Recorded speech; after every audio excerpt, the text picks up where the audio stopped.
Segundo libro de Macabeos, capítulos 1 al 3. Comenzamos, mejor dicho, el segundo libro de Macabeos, donde nos quedó, a principio del primer libro de Macabeos, que este libro no es una continuación como nos pasó con el libro de Samuel, Reyes, sino que es algo paralelo, son hechos paralelos que ocurrieron conforme al primer libro. Por lo tanto, el capítulo se titula Hanukkah, ya que vamos a hablar sobre esta fiesta porque los macabeos invitaban a que se celebrase. ¿Y qué es Hanukkah?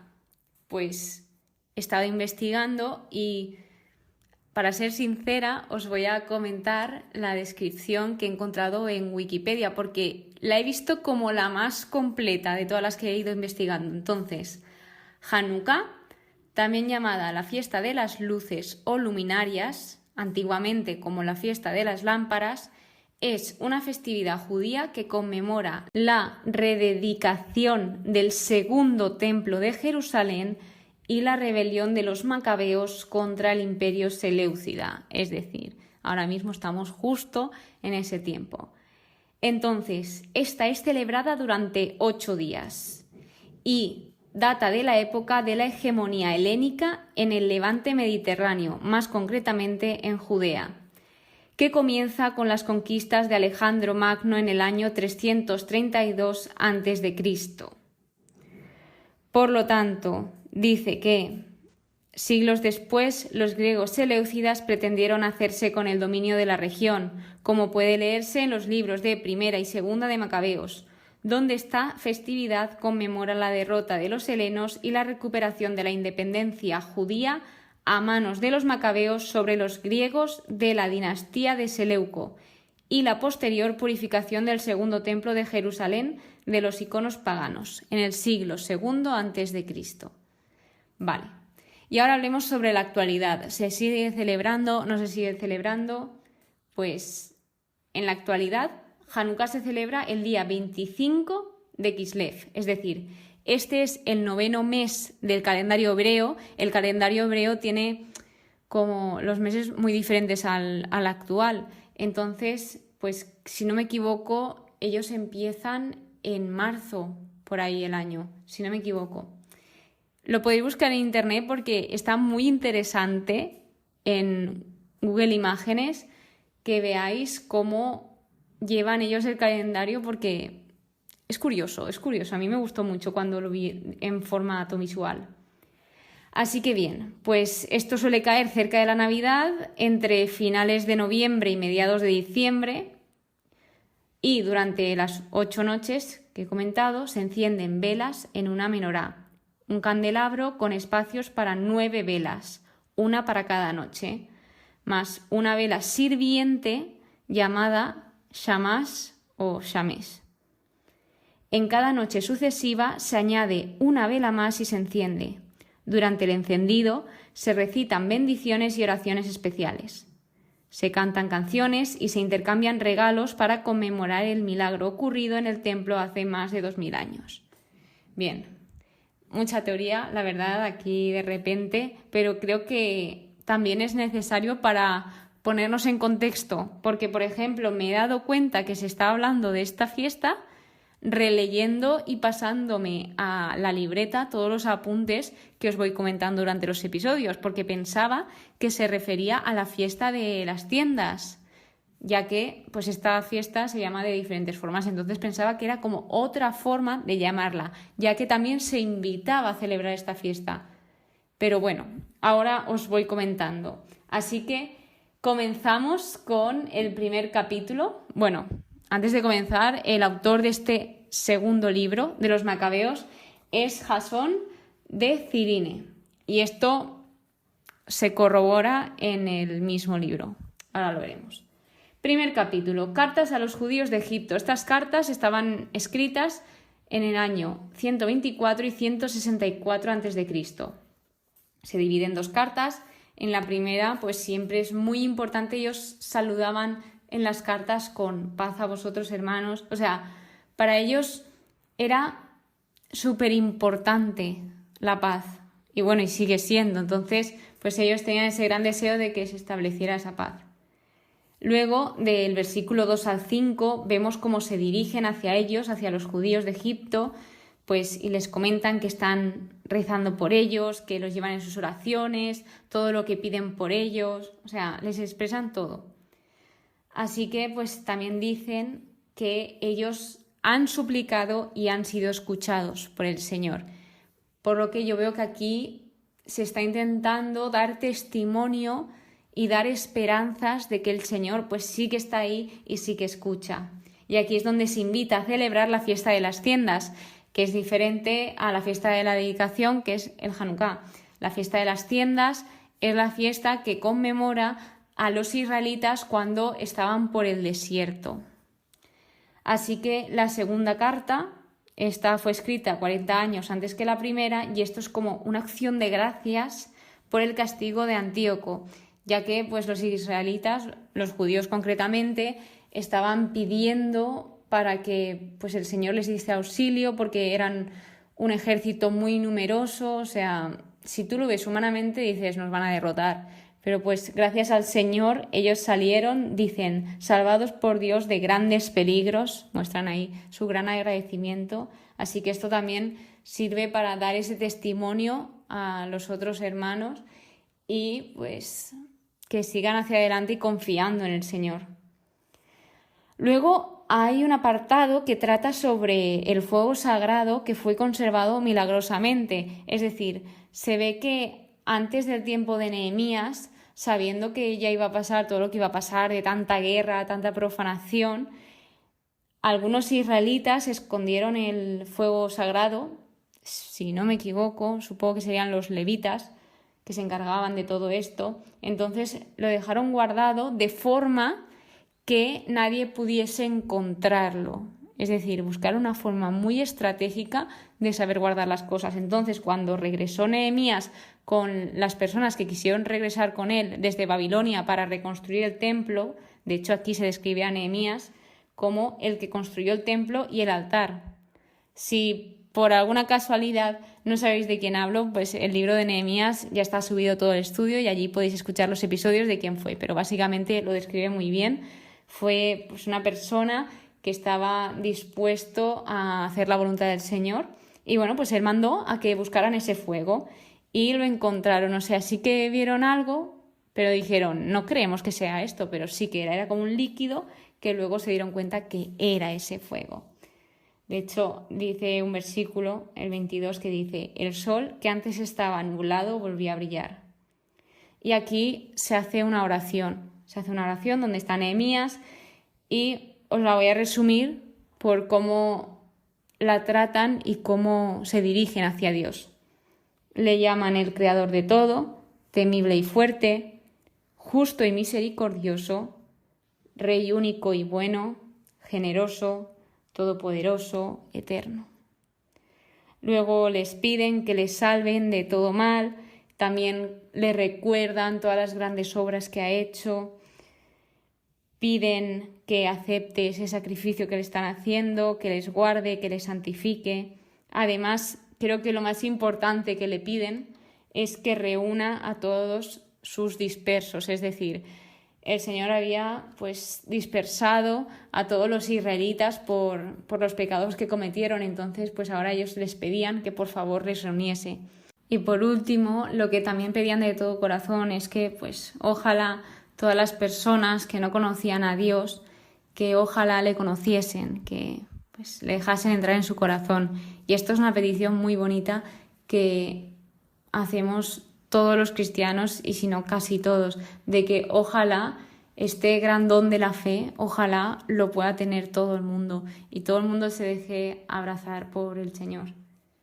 Así que bueno, después de decir esto, en el capítulo 2 habla sobre Jeremías. Jeremías fue un profeta y él escondió los utensilios del culto, él también, o sea, eran muy astutos porque sabían cuándo se venía el tiempo difícil y sabían que podían destruir todo y ellos pues se prepararon para esto y supieron guardar muy, muy, muy bien las cosas, porque Jeremías también guardó muy bien las cosas.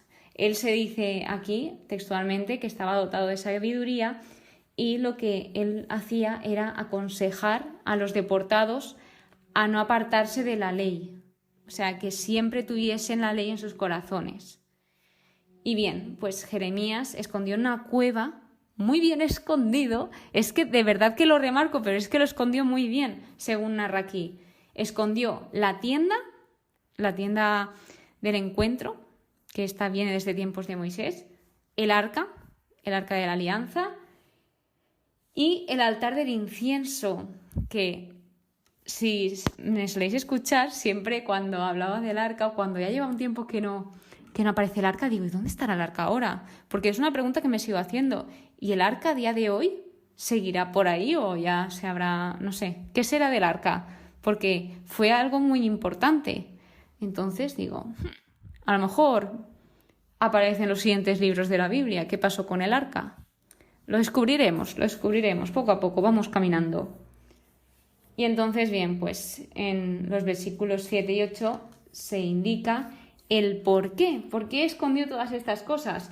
Pues básicamente dijo Jeremías, este lugar quedará desconocido hasta que Dios vuelva a reunir a su pueblo y le sea propicio.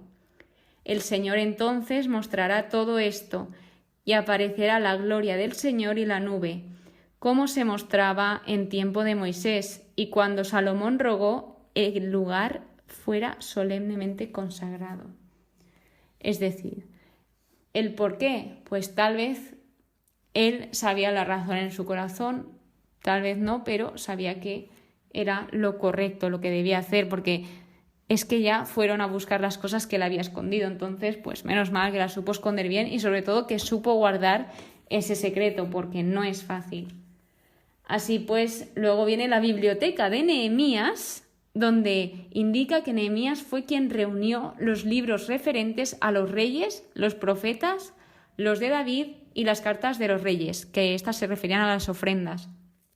Y esto me hace pensar que tal vez en las manos de Nehemías estaban estos libros de la Biblia, pues Reyes, los Salmos, supongo porque hablan los de David, lo de los profetas, no sé, esto hay que descubrirlo.